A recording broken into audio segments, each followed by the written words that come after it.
Well.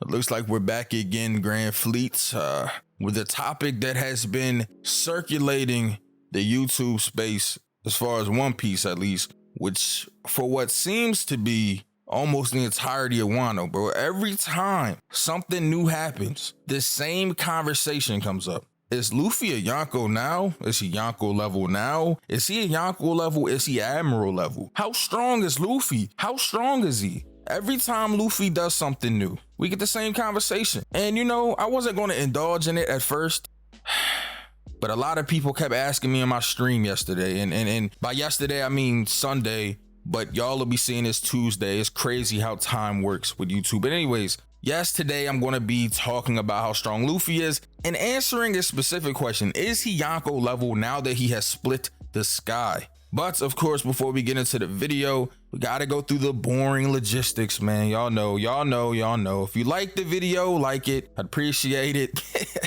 And if you want more One Piece content, make sure you subscribe, turn on post notifications, man. We chill out here. We talk One Piece. We have fun. So I guess the first thing we got to talk about is why this even got brought up, right? Well, this got brought up because Luffy has finally split the heavens. He has split the heavens with Kaido. Him and Kaido are on Onigashima. They have split the sky. All right.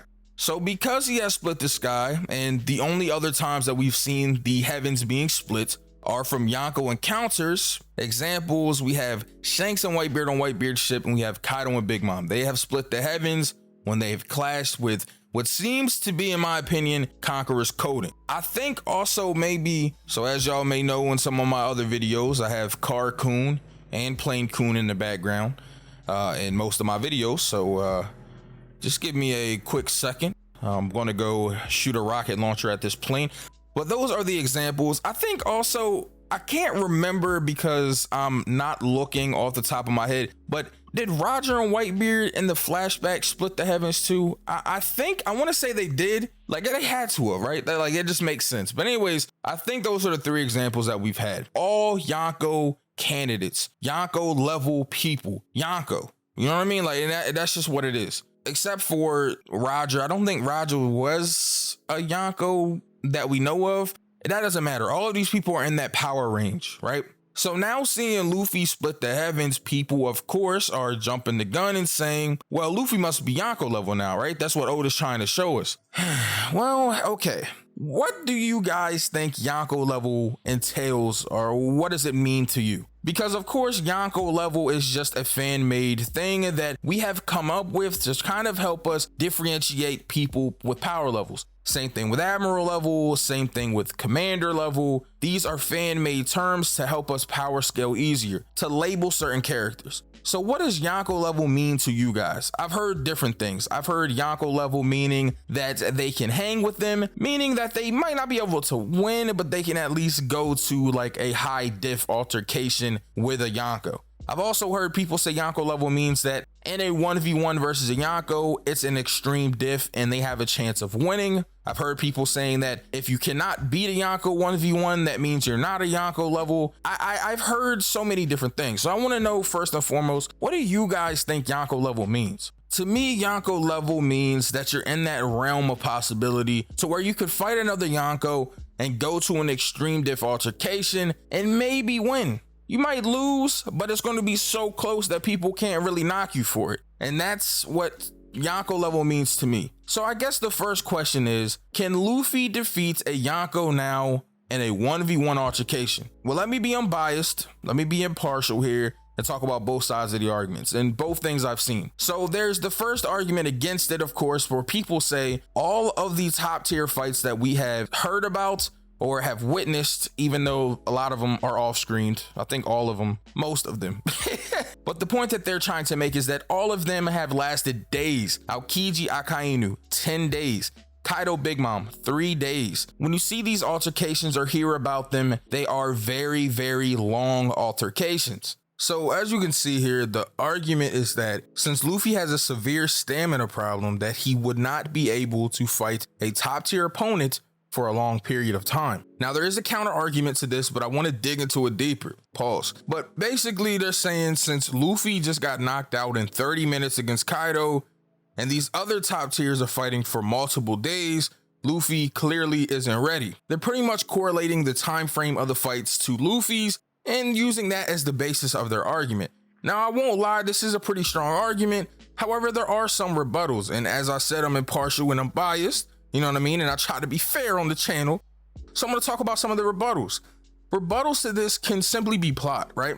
Now, I know plot is not a very accurate excuse for things. However, if you look at it in correlation to the main character, it makes sense.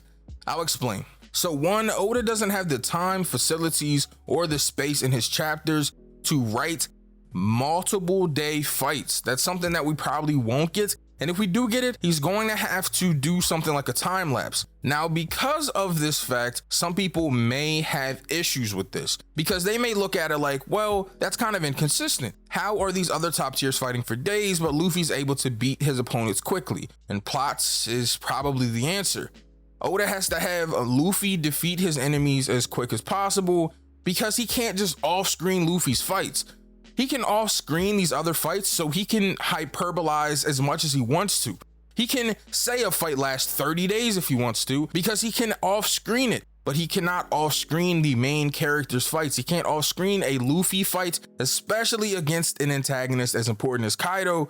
Therefore, he has to make the fights last a lot shorter of time. There's also the rebuttal that the stamina is replaced and compensated by power. Now, this one's a little bit more far-fetched because in order to make the time frame go down from days into hours, your power would have to be incredibly insane and scale way higher than what I feel Luffy's at. With that being said, I do not think that that is the answer. I don't think that Luffy's power is compensating for the stamina loss. The stamina loss of his gear modes is creating an amplification to his power, but not enough to break the scale from days to hours, in my humble opinion. But I think the biggest indicator, and something that I'm going to break down and talk about a little bit at the end of the video, is people's expectations and the reality of what's in the panels. People expect Luffy to defeat a Yonko 1v1, and I'm not saying all of you are expecting this, but a good amount of people are. And I understand where y'all are coming from. I get that. However, that's not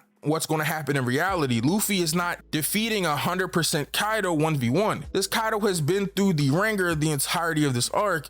Also, Yamato is there to help, and Yamato is not no slouch herself. Now, I don't know if Yamato is going to intervene in Luffy's fights. I have no idea, but that is a scenario that could play out. What's most important is Kaido is not at full HP, and he's not fighting at his 100% capacity. He's just not 100% himself. That's the point I'm trying to make. Like, I don't know how many times I got to reiterate it, but like, like, dang, Sim, you said the same thing 4 times. Like, I know. My bad. I have a habit of doing that.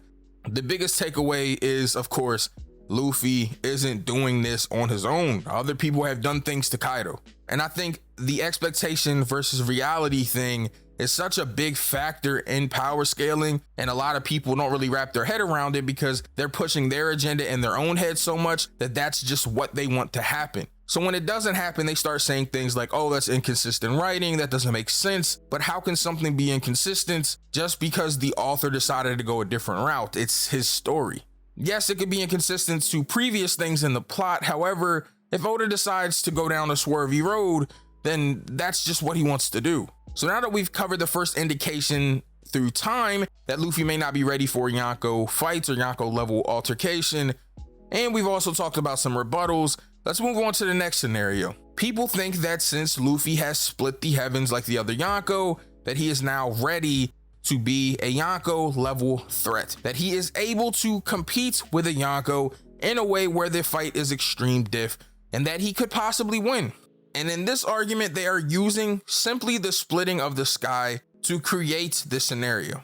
Well, let me throw my hat in the ring here, because I believe that, yes, the split in the sky is Oda telling us that Luffy is now on the level of these individuals, but I don't think it's strength-wise, but stature-wise. He is a Yonko, but that doesn't mean that he has to be stronger than the other Yonko. A big misconception that people have with admirals and Yonko is that they have to be the same power level. Nowhere in the story does it say that these individuals are the same power level or have to be the same power level. This is something that the fans have created in their mind because they're all Yonko and they're all admirals, that they are even in strength. This is not true. This doesn't have to be true. This doesn't have to be necessarily true. It could be, but it also couldn't be, if that makes sense. There's no indicator except for the fact that you have a prerequisite strength level to be an admiral that they are even. Because yes, the basis for admirals are the same, but the ceiling, there's no limit to that. That means that Green Bull could be stronger than everyone else or weaker than everyone else. The same with Akainu. He could be stronger than everyone else or weaker than everyone else. Also, him being Fleet Admiral itself while we're here does not mean that he's stronger than the rest. The reason why I think he's stronger than the rest is because he defeated Aokiji to become Fleet Admiral. The feat of defeating Aokiji is what makes people think he's stronger than the rest, not him just being Fleet Admiral. I just had to throw that out there. It's another misconception. These titles don't always correlate to strength directly. Now, why can Luffy be a Yonko and not be as strong as the rest? Because a Yonko is not a strength title. This is a title given by the people and community of One Piece, the actual manga, when they feel someone is a pirate of great stature. Someone that has, let's say, a lot of territory or has done a lot of heinous things or has a powerful crew. There's so many different factors that figure into this. It doesn't necessarily mean that they have to be as strong as the rest. So Oda giving us this split the sky moment to me is him indicating, yes, Luffy is on the stature level of these other Yonko, but it does not necessarily mean that he can defeat them 1v1. I don't think that he's ready for that. Luffy coming out of Wano being ready to fight or combat certain admirals makes more sense. Maybe he could fight Fujitora. Now, this doesn't mean that he's going to beat Fujitora either, but I do think he has a chance to go high to extreme death with someone like Fujitora, someone like a Kizaru, someone like a Green Bull, even though we don't know much about Green Bull, so I guess maybe he's not the best example, but you get what I'm saying. Luffy can compete with them. Can he defeat them? That's an entirely different question, but I think coming out of Wano, he is on that level where he can compete with them individually. Now, there's one more thing I have to talk about because it's pretty ridiculous. Usually I don't indulge in things this asinine, this stupid, but it's so funny I gotta talk about it, bro. So people have been power scaling the clouds, bro. And I know you might be thinking, Sin, what the fuck are you talking about? Well, hear me out. People have been looking at Luffy and Kaido split the sky moment and correlating it to the other ones in the story and power scaling the splits. And people are saying because his split the sky moment seems smaller in comparison to, I don't know, Kaido and Big Moms or Whitebeard and Shanks or Whitebeard and Roger, that means he is weaker than them. People are power scaling an artistic choice from the mangaka. Oda has never done anything like this. He's not that intricate to create a smaller split the sky moment to show you guys that Luffy is weaker than other Yonko. There's no way in the world that that's what he was doing. So let's just get that all the way the hell out of here, bro. That's terrible. I just had to mention that real quick before I end the video because that was ridiculous. But in a nutshell, guys, I don't think Luffy is ready to 1v1 a Yonko and defeat them. I think that he can compete with admirals. And I'm not even necessarily saying he's beating an admiral, but there's a chance he could. That's kind of where I have it. I hope that all of this makes sense to you guys. I really hope I don't have to come back and have this conversation again because it's like, bro, every time Luffy does anything new, the whole community's in an uproar about, oh, how strong is he now? How strong is he? How strong is he? Guys, relax. But anyways, love you guys so much, man. And as always, I hope you all are staying safe and healthy during these trying times. This has been Sensei Inc. There's a car in the background, but I will see you all in the next video.